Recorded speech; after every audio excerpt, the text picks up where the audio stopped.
Hey guys, today we'll be looking at how to make this render in Blender. As always, you can get the blend file for free on Gumroad and the link is in the description. This video is going to be divided into 3 sections. The first part is setting everything up, the second is the simulation, and the third one is the shading and lighting. So let's start by preparing everything for the simulation. First thing you want to do is add a cube, as this is going to be the boundary of our simulation and be what the balls in the inside press against. I'm going to add a bevel modifier just so the edges aren't so sharp and set the segments to 5 and increase this amount a bit just so it looks like this. We don't need to shade it smooth or anything because it's not going to be visible in the final render. It's just a collision object for the spheres in the inside. As right now everything inside is filled as it's the volume, I'm going to add a modifier and set it to solidify. I'm going to increase the thickness, but as you can see right now nothing's happening because it's going to the inside. So let's change the offset to +1 from -1 so it goes to the outside. And now if we go into wireframe view, we can see it's basically 2 walls like this, but in 3D. The next step is going to be to add the things in the inside that are going to expand and press against this collision object. But as we can't look in the inside right now, let's just set this object to display in the viewport only as wire.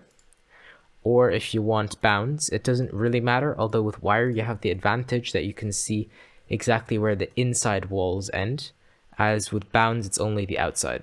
So I'm going to be using wire, and before we forget it, I can already go up here in the top right corner and enable this disable in viewport and disable in render buttons, and I'm going to disable this cube in the render, as we don't want it to show and only be the collision for the simulation. I'm also going to rename it to collision. You might think that we're just going to add spheres or icospheres, but the disadvantage of the UV sphere is that we're going to get a really high density of geometry up here, and then towards the sides it's going to be less, although it's only even here and very weird with all the tries up here. So I'm going to delete that and add a cube instead, which doesn't look like a sphere, I know. So let's just add a subdivision surface modifier. And I'm going to set the viewport and render subdivisions to 4. You want to make sure these are the same as for the simulation later. This is really going to be important, or else you're going to get some weird artifacts. I'm also going to shade it smooth, but as you can see, if we look from front view, it's not actually spherical. It's more like a rounded cube. So what I'm going to do is add the cast modifier and set the factor to 1. Now we have a perfect sphere, but the advantage is that we have quads. And unlike the UV sphere, the distribution is much more even. So our next step is to add as many as we want. I'm going to scale it down a bit, but I'm going to do it in edit mode as I want the scale of the object to be 1. And if you do scale it in object mode, just Control A and then apply the scale. So I'm going to scale it down. This might look a bit small right now, but once we simulate everything, it's going to expand quite a lot. So those are the 2 main objects we're going to be using in the render. So let's move on to the simulation. Let's start with the collision object and add a collision modifier to it. And I'm just going to use the default settings as they work perfectly fine for me. But of course, if you want to, you can change the soft body and cloth part of the modifier.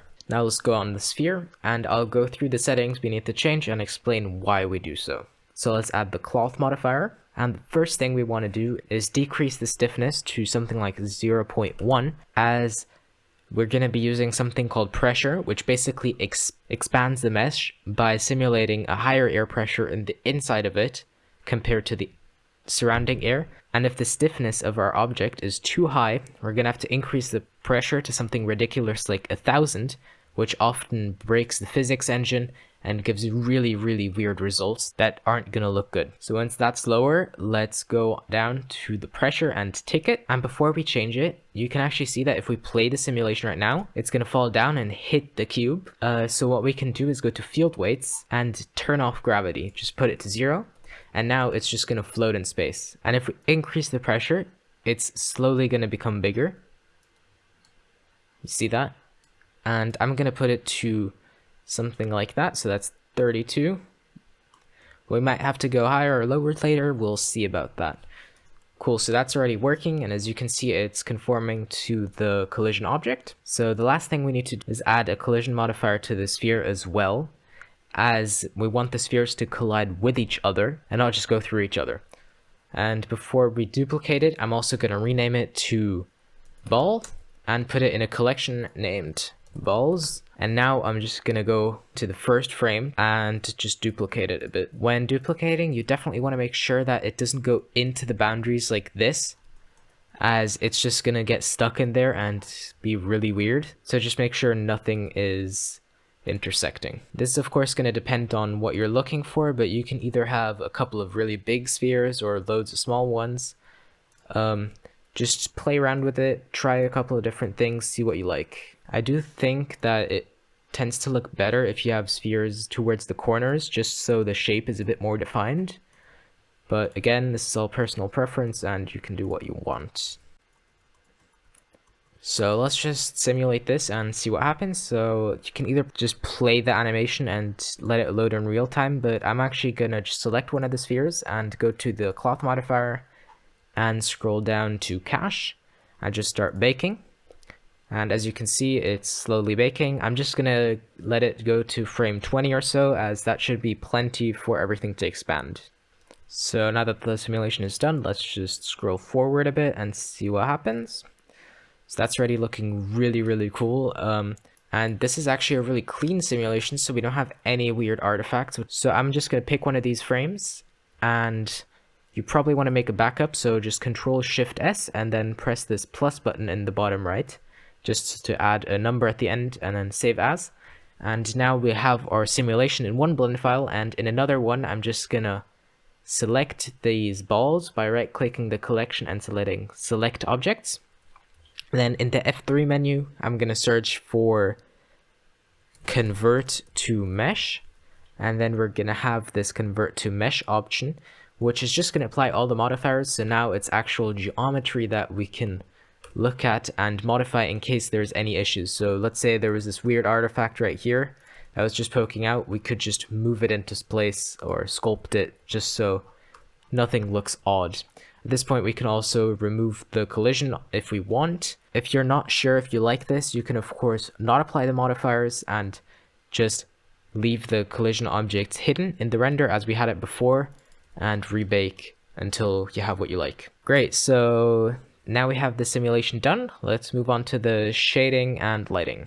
I'm gonna go through a couple of different examples, probably 2 or 3, and just show you different ways you could render this and display it. I'm gonna go through one that I call Alien Marshmallows, the other one Alien Mentos, and the last one is just the normal satisfying animation. So let's start by positioning our camera. So I'm just gonna add one and position it about here.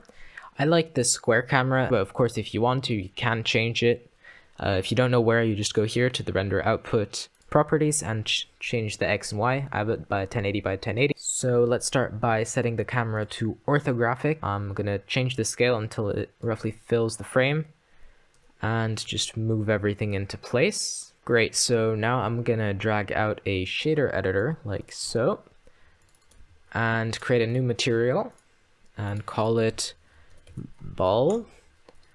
Let's also apply it to everything else. So in wireframe, you can just select everything with shift drag, so the object is still selected as our active one, and with Control L, we can link the materials, which just applies the material to everything. So now if we go into rendered view and change the color, it's going to change the color of everything. Cool. So our first step is to set the world color to black, as I like to add all the lighting by myself. So let's start with an area light that is coming from the back, so it should be in line with the camera and the object, so something like this. And in camera view, I'm just going to center it completely. Great, so now it's all in one line. Let's go into rendered view and work on the material.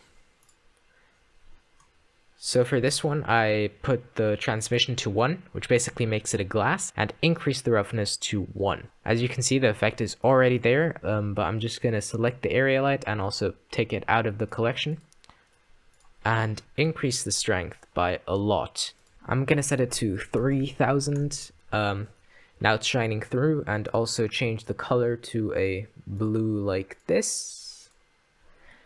But as you can see, towards the middle of this cube, we have more objects in a row, and towards the edge we only have 1 or 2. So I'm gonna just select the ones that are too thick, so it's more of an even light distribution.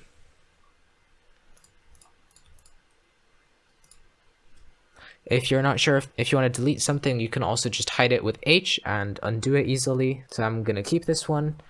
And now we already have our scene. Because this is glass, I'm gonna have to render at like 300 or 400 samples, but the denoiser is really useful as due to the high roughness, it's a very smooth image, so there's not a lot of detail that it can destroy. I think this was probably my favorite way to display this simulation, but let's look at the other methods anyways. So for the next one, I'm going to use the original file again, just because I want all of the spheres, so it's more of a cube again. So we're going to have to delete the collision object and apply all of the modifiers with convert to mesh. Now we have all the geometry. Let's just add the camera again. I'm going to do something very similar, so orthographic, like so, and then just change the scale. Let's also expand the shader editor again and add a material to everything. So this time what we're going to do is use some rim lighting. So let's add an area light, move it to the sides, and rotate it like so. And this, I'm also going to just scale it a bit, just to get, let's add another one from the other side, like this. And now if we go into rendered view and look at what we have, we need to disable the world shader again, so I'm just going to set it to black. And if we increase the strength of these, I'm going to choose something like 1000. We can see that the lighting is already really interesting. I'm also going to set the material, like the one before, slightly transmissive only, to something like 0.7, and change the color to a green. So I'm going to change to, this is really nice, so I'm going to take it to this and increase the roughness. And now we have this rim lighting that we didn't have before. However, we have really dark spots in the middle, so I'm gonna take another light and just position it near the camera like this and point it at the object, scale it up a lot because we want this to be much softer, and just increase the strength to like 50, I think. And you might want to change the color just so it doesn't look so boring, so I might change it to something like a blue maybe. But of course you can change the colors however you want, so I'm maybe gonna experiment with having blue as the rim lights, like this. And setting our really big fill light to red. So let's see, the red looks kind of dark, so let's just experiment and go around the color wheel until we get something we like. So I think this combination might be really interesting. Right now, these two aren't exactly the same colors, so I'm just gonna duplicate the color from the one I like more over to the other one. So I think this right one is much nicer, so just gonna Control-C, Control-V. And if it's looking kind of dark and you don't want to change the brightness of the lights as you like how it's passing through the objects right now, you can go to your color management and increase the exposure until you have something you like. So I'm really happy with this, and let's render that out as well. So for our final render, which is going to be the animation, I'm actually going to leave the modifier on as we need the animation data to render it. So let's just make sure the collision object is hidden in the render, and let's add the shader editor again. And this time I'm actually going to do it a bit differently, as we're not going to use any transmission, but we're going to make it look really nice and soft. So I'm going to just make sure the material is on everything, and let's also hide the collision object in the viewport as it's just in the way. And this time, instead of adding any rim light, I'm just going to add a really big area light like this and increase the strength to like 500.